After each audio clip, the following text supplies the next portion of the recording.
The SFF has publicly called for a moratorium on any further offshore wind consents until the impacts on fishing are addressed in full, including the financial compensation for the losses.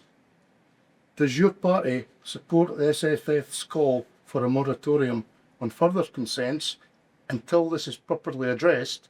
No, I wouldn't call for a moratorium, but what I would do is start from a different position. I spoke earlier about we would need to have a plan of where we put renewables, where fishing grounds are. So I don't want to pitch one industry against another. We need both, but we need them to work together and not against each other. So we can't just kind of open up the seas and say bid and here's your consents without speaking to somebody else. The way that Scotland has been done is crazy, not only from the financial point of view, where we could have made billions and billions more if it was done properly. It was also just the random way. Now, if you speak to government, they will say, well, not all of those consents are going to happen. But meantime, during that period when those consents are being looked at and people are working up their plans, the fishing industry is in limbo because they don't know whether that's going to go ahead or not. And that seems to me just, it's mismanagement. I mean, common sense tells you, you make a plan. This is the sea. This is what people use now. This is where the fishing grounds are. This is where we can have renewables. This is where we can have our interconnectors because they're part of the mix.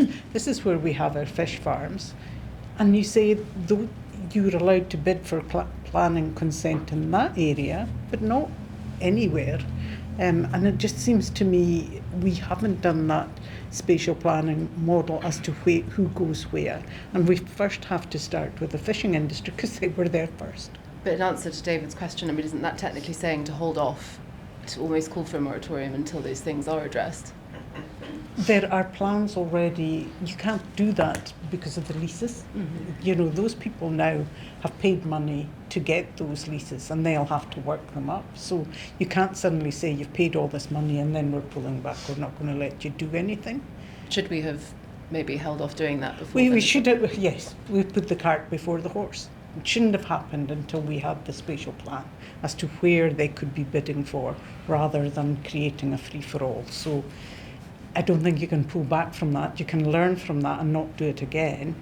But, you can't say to people who have paid money, and not as much money as they should have paid, but you can't say that then suddenly you'll be sued. I think the Crown Estate, Scotland, they confirmed to me recently that there's another 26 offshore wind developments in planning, I think, around our coastal areas. I know obviously what you said with the leases, but maybe if I'm understanding David correctly, he's sort of saying, further beyond beyond the leases. Yeah. Okay. Should we just so no, we need to do the spatial plan before we have any more leases.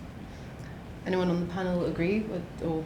Yeah, I mean, I don't think there should be any more development until we've looked properly at this. I don't think that the fishing grounds that had already been covered, I don't think any more should be covered. And it has set one industry off against another, and I don't think that's right. Every time a developer has come into my office to speak to me about a new offshore development, one of the first questions I've asked, I said, have you spoken to the fishermen? And that message seems to have filtered through, but I think it is, I don't want to say it, maybe it's lip service. So, that engagement hasn't always been there, so I would be reluctant to see any more proposals. Certainly before there's any kind of serious look at the whole of the fishing industry and the impact that this is having.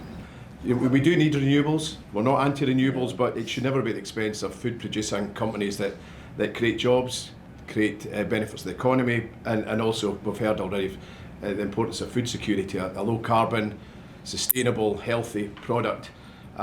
So we've got to get it right, but also, if we were looking at land-based renewables, there would be some level of financial support. So again, as part of the pledge, we would support a mandatory financial compensation scheme, which would absolutely appreciate the pressures that are on the fishing industry, the reduced ability to fish as widely as they have in the past.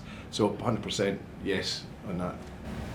Emma, maybe to you, is that something that is being considered just in response to David's question? Well, firstly, I don't think the SNP is going to call for a moratorium, but No, I what don't. about looking at compensation methods? I think that we definitely need to make sure that the voices of the fishermen are stronger in any planning processes for what is, for offshore marine development, for instance. I know that we need to support, a just transition, and it goes back to food security, it goes back to energy security, and we really need to make sure that the voices of the fishermen are at the table. What right? about And compensation? Is that the something compensation is something I think it could be part of the discussion going forward. I know that Marie Goujon isn't standing again, isn't coming back. So whoever's the new cabinet secretary for offshore for fishing is something that would be part of any discussions taken forward. There are real challenges in what we're hearing about. It goes back to the spatial squeeze and whether we've got cable corridors that are then looking at where are they going to be situated, and all of that needs to be evidence-based, and it's back to science-driven research, all of that. So I think it's part of the engagement of the future that we need to be making sure that the voices of the fishermen are absolutely loud and clearly heard.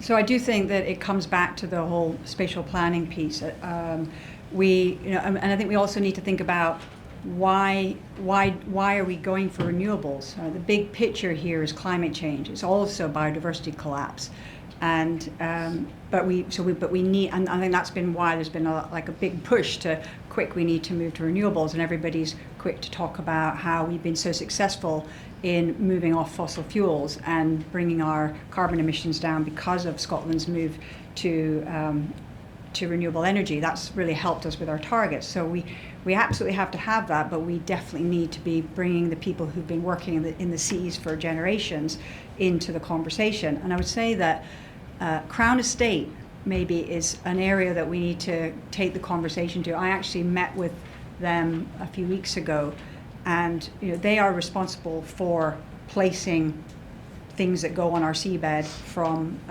the ScotWind round to salmon farms. And I said, you're responsible for the coastline and our seabeds. You need to know your community. You need to know who you are, who's around the coastline, and the nuances there. So I've asked them to actually take a better inventory of the communities that are around their coastline, so that there isn't this arbitrary, nothing's going on there approach that seems to be happening. And I think they took that on board. And so I do think they need to be a partner in the conversation because of that level of responsibility, consenting, and so on and so forth. And also they could be a useful partner because the income that they generate, we could be seeing that coming, and we do see that coming back to our coastal communities. I know there's lots of projects around the Highlands and Islands that have been funded through money coming from Crown Estate's income generation. So they need to be seen as part of that conversation as we go forward in terms of where does the next round of renewable energy go offshore. I think, the tricky thing here is certainly for the three of us at the end of this panel, is that we're already in this position. So by not supporting the Scottish Fishermen's Federation pledge, are we choosing wind over food here? If that's a kind of move that you're No, willing to commit it's to? not wind over food. It's about balance, and it's about sustainable, just transition. It's about working together. It's about making sure that everybody is at the table, so that people's opinions and voices are heard. We need to do both. We're in a horrendous position where we're pitching one against the other, and that's what's wrong. We started from the wrong place. We have to change that, because we have to protect the fishing community as much as we can from climate change by looking at renewables and trying to lead the rest of the world to do the same. But we can't do it in the face of the fishing industry, to destroy an industry that feeds us for, and you said we're coming to food security, but also keeps people in coastal communities, because we've got depopulation from lots of those areas. And if we allow that to happen, we might as well just all be city dwellers, and I don't know where we get our food from. So it just seems a crazy situation that we're pitting one against the other when we should be doing both. But how is that possible when fishermen are already being pushed out as it is at the moment? We need to learn from the mistakes that are made and not repeat them. We have to plan where our fishing grounds are. We have to map that, and we need to protect them. So we talk about marine protected areas. We can do it for features. Why can't we do it for our fishing grounds and our food? Catherine, can I just say that it's all very well, we've got Emma Harper here talking the talk, but in practice it's just not happening. So we did see Scotland where the fishermen weren't involved. It was, let's sell off the seabed and then we'll find out what the fishermen see about the impact in their industry. And that continues. It's only 10 days or less since there was a SSI in the Parliament that the Scottish Conservatives voted against, which actually allowed the government to have powers over compensatory interventions for wind farms in Norfolk. So we have a big energy company putting up a wind farm in Norfolk, and they can't mitigate the damage to the environment in Norfolk. They've now got powers to do that in Scotland. So we've seen that in Loch Ryan, where we've got a massive wind farm, which its environmental impact assessment has been seen that it killed sand terns. So what happens? We've now got legislation which allows a compulsory purchase of land in Scotland to compensate for the destruction of sandwich terns in Norfolk. And the SSI that went through a couple of weeks ago will allow that when it comes to seabed. So if there's a marine feature that's destroyed anywhere in the UK, the government now have the right to take a bit of sea in Scotland to compensate for damage that's done elsewhere. And that was voted through just the other week. So it's all very well saying you're listening or whatever, but that it's clearly not happening. We also were successful in throwing out Part 2 of the Natural Environment Bill, which again would have given the Scottish Government unlimited powers and unlimited areas to legislate for renewable energy, basically walking right over the top of any other sectors, because the focus was on renewables. So that's where we are now. And it's not what we're hearing from the top table about listening and taking on fishermen's concerns. It's the exact opposite. One of the challenges is dealing with the government that has control over energy policy and deciding where mitigation efforts will be.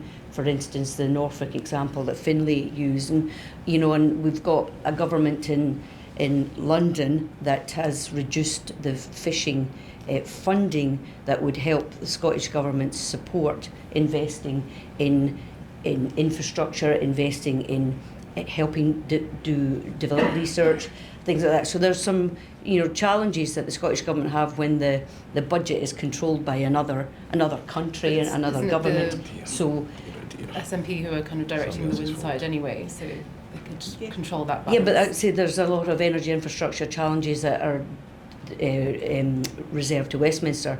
In the issue that I'm talking about, like funding, for instance, Labour made the choice to Barnetise the funding. No, the Scottish Government made the choice to Barnetise the funding. They were given the option of being part of a UK fund or to Barnetise it. Yeah, they chose to Barnetise it. So that is actually no. That was interesting how it's been framed, but it still means an 83% reduction in the proportional funding that's coming to our fishers in Scotland. But again, it's when another government controls your purse strings, it's always difficult to. Yes, I know you keep saying that, but we are beholding to somebody else that basically hands out the cash. So there's really, there are challenges that we have going forward. That we do need to look at a balance of everything in terms of food production, sustainable fishing, supporting our rural communities, preventing depopulation.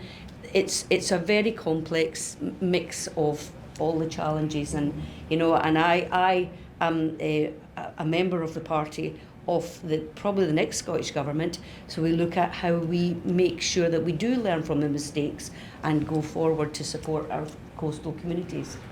Finlay, you wanted to maybe add something to that? Well, I think I just wondered how long it was going to get before the mistakes the SNP government have made over the last 19 years are all directed towards a government somewhere else. These pieces of legislation were Scottish Government pieces of legislation. Part 2 of the Natural Environment Bill was the Scottish Government's legislation.